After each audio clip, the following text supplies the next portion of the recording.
O i dashuruar pas dynjas, përgatitu me të bëmat që ja ka bua ajo atyne që kanë qenë të dashuruar pas saj. Nëse je i dashuruar mas dynjas, përgatitu prej tash që ka me të ndodhë ku me di qka se qashtu ja ka bua ja kejtve.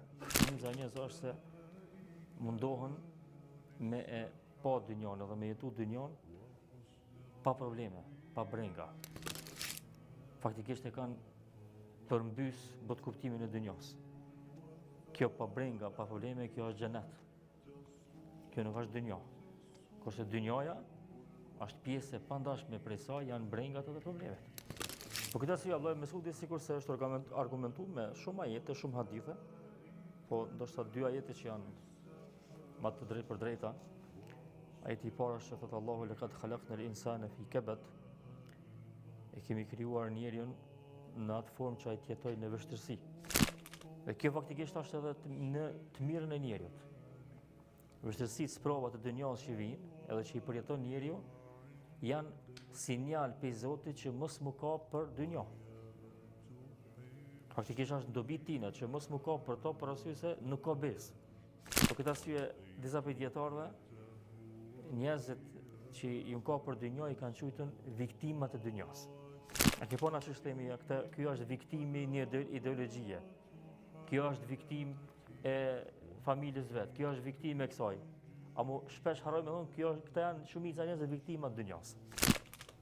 Shumica e njerëzve janë viktim të dynjas. Domthonë kanë ra prej e problemeve edhe sfidave që i krijon bota, jeta ku jetojnë njerëzit, edhe pastaj bëhen viktima duke mos e ndier ndoshta hiç.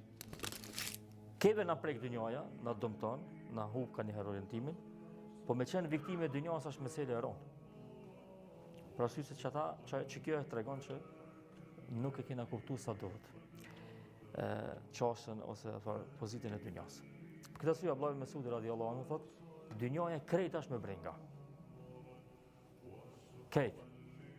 Çka ka pi dynjas, diçka çka është mirë, kjo është fitim i madh.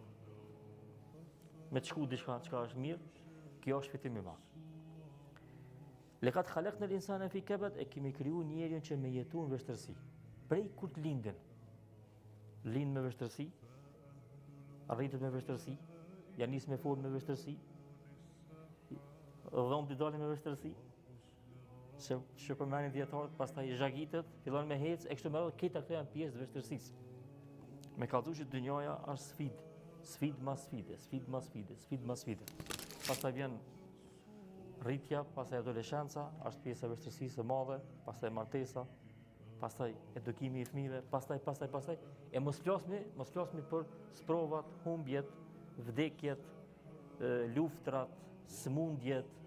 Kur e këshyr kështu ta më menja që puni me asnjë ditë s'ka qellu pi botës, tamam që ç'dohet. Khuliqat ala kadarin. Fa kayfa tanaluha safwan? Hadha qattu fi al-imkani. Ya ashiq ad-dunya ta'ahab lilladhi qad nalahu al-ushaq kull zamani. Thotë Ibn Qayyim rahimahullah, është krijuar bota me sprova, kurse ti po dëshiron ta marrësh të pastër. Kjo s'ka mundësi me ndodh asnjëherë.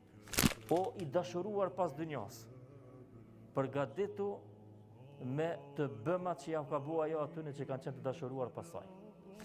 Përgatitu, nëse je i dashuruar mas dynjas, përgatitu prej tash që ka me të ndodh ku me di çka se qashtu ja ka bua ja kejtve. Dynjaja. Ajeti tjetër që është shumë interesant. Allahu kur përshkruan surën Fatir, kur e përshkruan njerëzit që hinë xhenet, një prej falënderimeve që banorët e xhenetit ja bojnë Zotit, thonë elhamdulillahi alladhi adhhaba 'anna al-hazan. Falënderimi takon Allahut, i cili na largoi prej neve brengat. Shone sa interesant vllazni?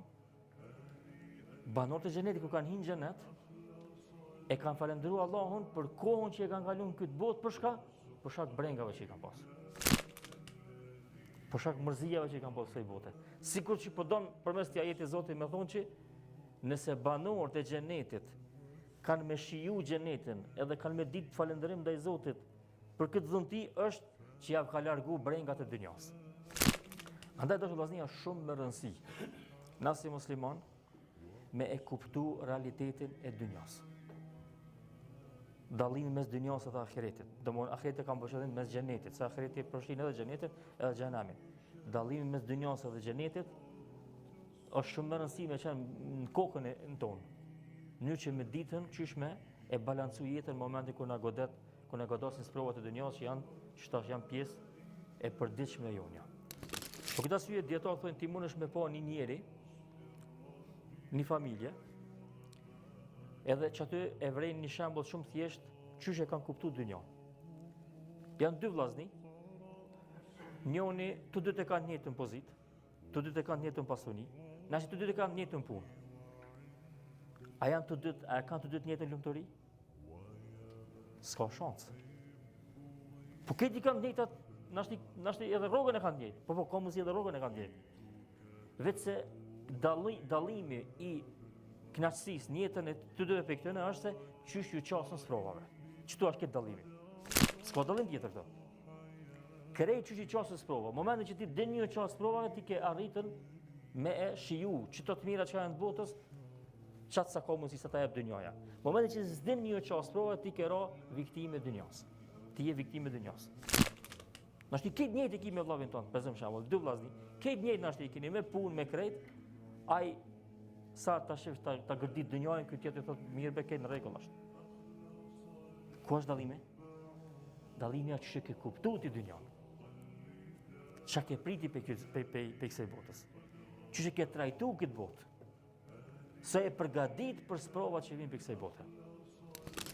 Për këtë arsye dietarët e mëdhaj, kur i kanë kuptuar çdo raste, në momente të vështira, momente trona, i kanë pas parasysh. Këtë arsye Muhamedi thotë që kur i kanë pruar shem kanë herë ka hungur, kanë herë s'ka hungur, shem ka hungur çto është dynjaja. Kanë herë ka ushqim mirë, kanë herë ka ushqim mirë, kanë herë s'ka hiç. S'mundet me mashtru se çështu unë e di, unë e njoh që është çështu. I pasur ku me ditë ku, nashti bjen në fund pusit. S'dihet. Nuk e dihet ç'është mund me të sill dynjaja. Ai që i din që to, kur sprovohet disa raste, ai ka mundësi me pas vetën kontroll. Ai që nuk i ban mend që to, edhe nuk e din që para përgatitje, ai kur sprovohet, ai e hup edhe dynja, po e hup edhe ahiretin. Është një fjalë tjetër Allahu Mesudi që është e ngjashme me këtë. Thot njerëzit këtë dynja janë udhëtar. Pasuria që e kanë është hua, borxh. Shumë shpejt udhëtari hec, edhe shumë shpejt pasuria i kthehet pronarit të saj. Shumë shpejt udhëtari hec, edhe shumë shpejt pasuria i kthehet pronarit të saj. Këtë që kjo është akena na për kësaj dynjaje. Për një me po. Krejt që akena na për kësaj dynjaje, krejt është borxh. Kur gjas kena pronë reale tonën. Pse se ti nuk ki siguri për çdo gjë që ki në durë tua, nuk ki siguri që i ki deri nesër. S'po famë deri pas 50 vjetë, deri nesër nuk ki siguri.